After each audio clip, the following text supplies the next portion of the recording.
Since the beginning of photography, it hasn't really changed all that much.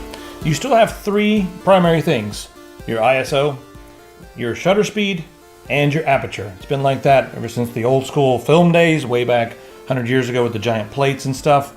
And it's been like that all the way until now with the brand new fancy digital cameras. In this video, we're using the Nikon D750. It was provided by Mastrop. Mastrop has a really cool new photography community. And I was like, hey, we're getting ready to make some photography tutorials. So they were like, dude, let's work together. So thanks very much to them for providing the camera. Go check out their photography community. Now let's learn something. There's things you know, there's things you don't know, and then there's things you don't know you don't know. So let's get you guys to the I know this category. Now this is going to be a very basic video, just covering those three things. We're going to talk to you guys maybe like you're 5 or you don't know anything about photography. So if you're someone who's really nerdy and wants like some science and math and all that sort of thing, wait for one of our future videos where we really get extremely nerdy about very minute details and that sort of thing. Okay, first off, ISO. That's sort of the base platform that we need to start talking about. ISO is essentially a camera's sensitivity to light, or the film sensitivity to light, the sensor's sensitivity to light. That's what it is. It's a measure of that. So usually you set that first, depending upon your situation. Is it a dark room? Are you outdoors in bright light? You set that first, and then you can set your shutter and aperture. So first off, let's go and just take a look at what some pictures look like in sort of a dark outdoor environment at a very low ISO, and then we're going to bump the ISO up without changing any other settings and show you what it looks like. So there it is at about 100 ISO, and you can see we're outdoors, kind of dark, and we're going to keep adding. Now, for the record, when we took these shots, this was about 6 o'clock at night. All of the light in this environment was artificial. As you can see here, as we get higher, it also starts to wash out just a slight bit, and we'll talk about that in just a second. But there we go. It's just making everything brighter. No other settings are changing.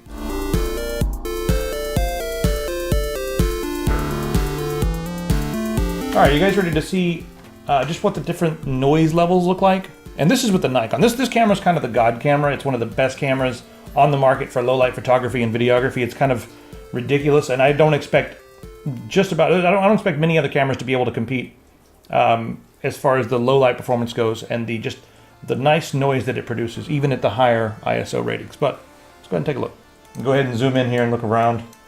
Nice smooth grain, or I guess I call it grain because it looks almost like film, but that's noise.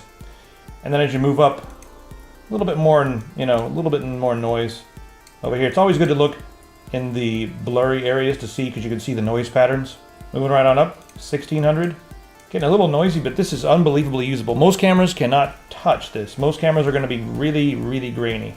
Now, for the record, this was with a static light. It wasn't the most well lit. We wanted it a little dark so we could accentuate the noise in this area. You can see it this is getting to a point where I would say this is still acceptable use, but ultimately when you blow this up to, if you wanted this on a print that was really big, you'd see that, and that would be bad. Unless you're going for the gritty look, unless you're going for the gritty grungy look, yeah. Now, as far as best practices for ISO go, what you want to do is keep the ISO as low as possible, and then use your shutter and aperture to give you a good exposure.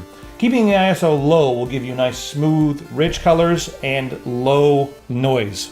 Okay, next up, now this is where it gets kind of interesting, because we talk about sensitivity on the ISO, but when you get into your aperture, which is the measurement of how open or closed the iris in the lens is, and it allows more or less light to come through, but it also does a very important thing, is it controls your depth of field. Whether you have a really shallow depth of field, and I'm not even kidding, where there's some lenses where you get a depth of field that's 1 inch, all the way to an infinity where it's wide open. You can see everything in the foreground and the background, and it's all very clear.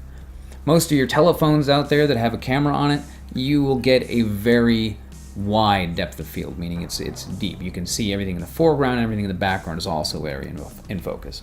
And you can get varying levels of that, because sometimes you want the background to exist, but not be so far gone that it's somewhere else. So let's talk about how to control this, shall we? Yeah. Now, your aperture is controlled by an f-stop number. Now, the f-stop numbers, there's a little bit of math right here, and I'm not going to go too crazy with it, but it's a measurement of the distance of the opening of the aperture to the inner edge of the diameter of the lens. So the lower the number, the more open it is. And the more open it is, the more shallow the depth of field. So like an f1.5 or 1.0 or even 0 would be all the way open, but no lenses do that. But like an f1 or an f1.5 would be pretty open. And then as you go to higher numbers, the distance from the edge of the the diameter of the edge of the lens or the outside of the lens increases. So it goes all the way down to like 20, 22, even the 32 on some very expensive lenses. It just looks like someone just snapped this picture with a point and shoot or whatever. You got these guys over here in the background, and he's getting he's getting a rifle out of his pocket. And in Seattle, no one's doing anything. Just everything's in focus. But check this out. We can lower the f-stop, increase or make the depth of field very shallow. Look at that. Those guys aren't even there anymore. Trust me, that they were there. They're hanging out over here. They're coming up the road. Just a nice smooth.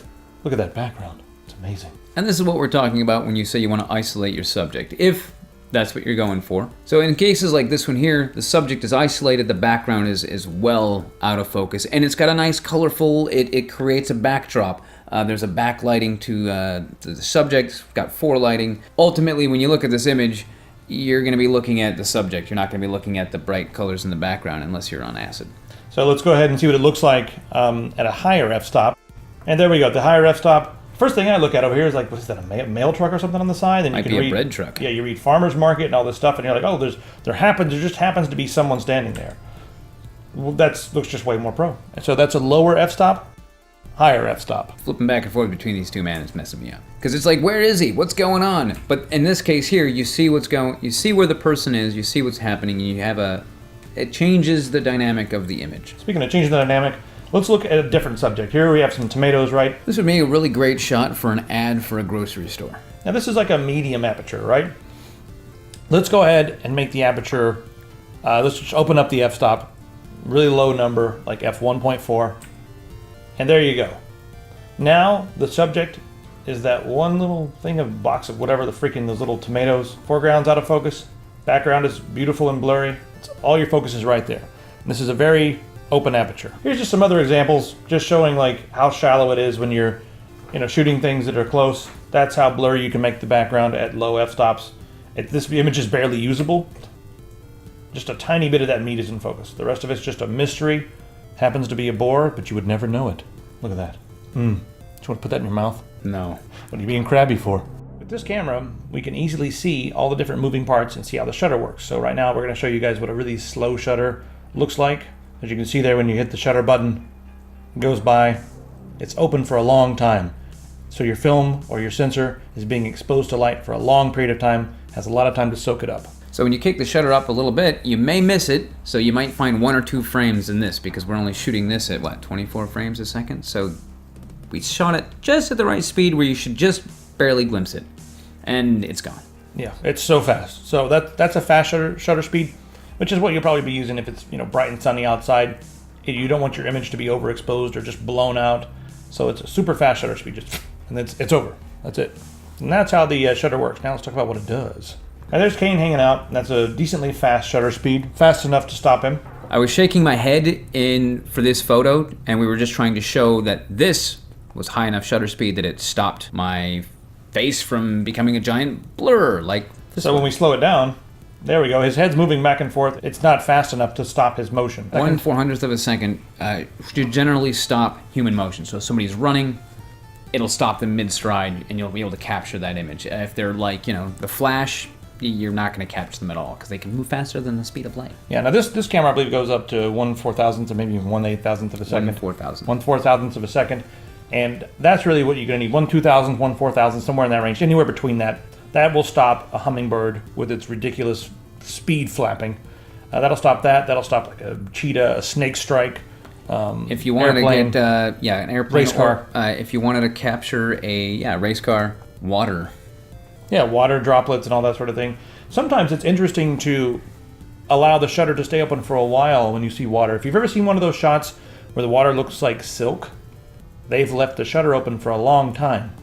And then you produce this really interesting effect where all the motion that's happening while the shutter's open is just turning into a blur. So it looks like silk. That's how they've done that. So if you want to stop like a waterfall, shoot it fast. If you want it to look like a silky, almost misty type thing, you can leave the shutter open for a while. Your hands, they shake a little bit, they move a little bit. That can also create blur. So this is me shooting, just moving my hands around at a very low shutter speed. I was like, just moving the camera around a little bit. So as you can see there, those subjects are stationary, but my hand is making the blur.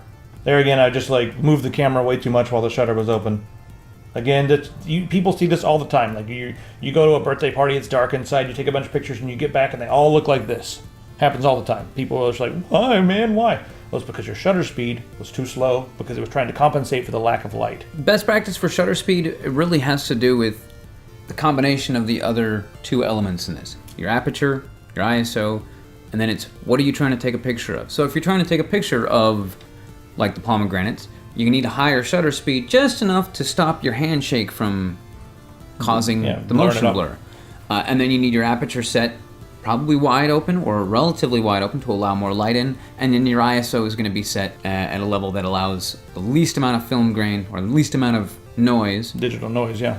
But yet still have a nice clear image. So all these things really work together, and a lot of it's going to be up to you as far as what sort of image you want to take.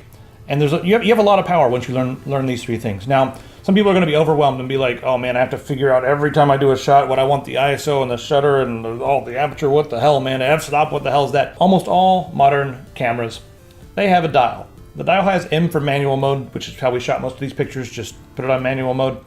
But there's also a few other things that you should be familiar with, namely A and S. Sometimes it's S, sometimes it's TV for time value. The Canon cameras usually have TV and AV for aperture value and time value.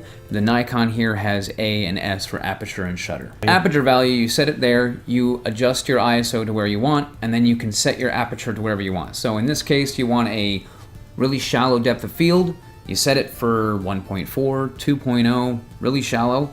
You can snap the photo, and it automatically calculates what the shutter speed's going to be. It makes it so easy, it's ridiculous. You don't have to worry about anything. It will correctly expose the picture based upon your criteria. Now, if you set it on S for the Nikon or TV for time value on the Canons, now that's going to do the exact same thing, but for shutter. You say like, hey, my son's playing soccer, or I want to get a picture of this bird flying around, so I'm going to put it on shutter value and set the shutter for something really fast, like 1/400th, 1/500th of a second, really fast shutter. And then the camera will calculate the aperture and everything else.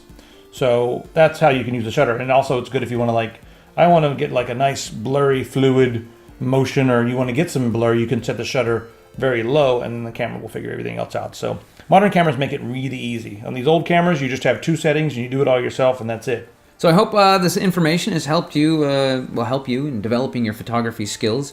Go out there, use your camera. Test some stuff out, and never be afraid to just take a photo. Especially if you're using digital, just fill up your memory card with stuff. If it doesn't look good, test it, experiment, change what you're doing. Yeah, you gotta get there and mess around, man. Yeah. So this is the Nikon, D750 that we used in this test, and we grabbed this off of Massdrop. And this camera's going to be on there quite frequently, so you'll see that. You'll see a few different lenses. We've got the 50mm 1.4 lens, which I freaking love. It's almost too good as far as just beautiful background blur. Sometimes it's difficult to stay in focus. It's just so ridiculous. You can stop it up a little bit. But anyway, so go over and check out their photography community, and again, say thanks to them for providing this for us to go out and play with. It's much better to play with a full frame sensor than it would be to play with our Panasonic that's got a little crop sensor. I don't consider that to be a photography camera. This is a photography camera. I agree. So there it is. That's a freaking photography camera as well, but for certain people.